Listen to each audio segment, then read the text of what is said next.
अभ्रमं भङ्गरहितम् अजडं विमलं सदा आनन्दतीर्थमतुलं भजे तापत्रयापहं माद्यदद्वैतान्धकारप्रद्योतनिबहर्निशं विद्याधिराजं सूरं ध्यायामि करुणाकरम्.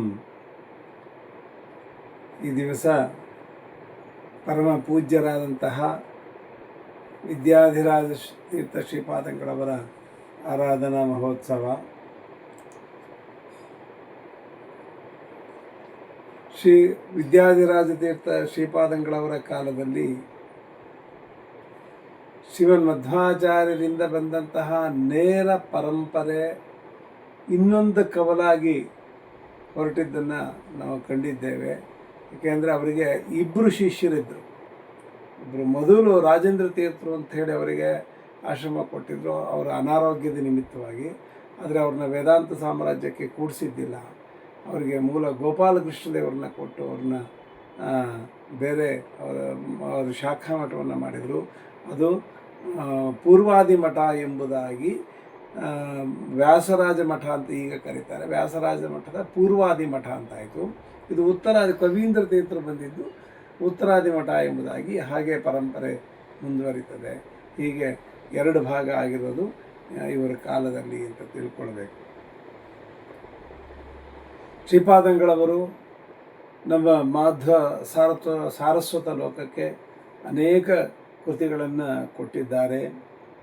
ಅದರಲ್ಲಿ ಮುಖ್ಯವಾಗಿರ್ತಕ್ಕಂಥದ್ದು ಛಾಂದೋಗ್ಯೋಪನಿಷತ್ ಭಾಷ್ಯಕ್ಕೆ ಟೀಕಾ ಬರೆದಿದ್ದಾರೆ. ಛಾಂದೋಗ್ಯೋಪನಿಷತ್ ಭಾಷ್ಯ ಟೀಕಾ ಎಂಬ ಗ್ರಂಥವನ್ನು ರಚನೆ ಮಾಡಿಕೊಟ್ಟಿದ್ದಾರೆ. ಮತ್ತು ಗೀತಾ ವಿವೃತ್ತಿ, ಇದು ಸಂಪೂರ್ಣವಾಗಿರ್ತಕ್ಕಂತಹ ಅನುವಾದ. ಮತ್ತು ಗೀತಾ ಭಾಷ್ಯದೊಂದಿಗೆ ಗೀತಾ ತಾತ್ಪರ್ಯವನ್ನು ಸೇರಿಸಿ ಅದರ ಅರ್ಥವನ್ನು ಇದರಲ್ಲಿ ತಿಳಿಸಿದ್ದಾರೆ. ಅದ್ಭುತವಾಗಿರ್ತಕ್ಕಂಥ ಕೆಲಸವನ್ನು ಮಾಡಿದ್ದಾರೆ.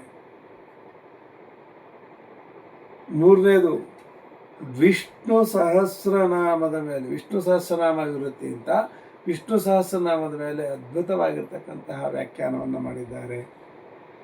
ಮತ್ತು ವ್ಯಾಖ್ಯಾರ್ಥ ಚಂದ್ರಿಕಾ,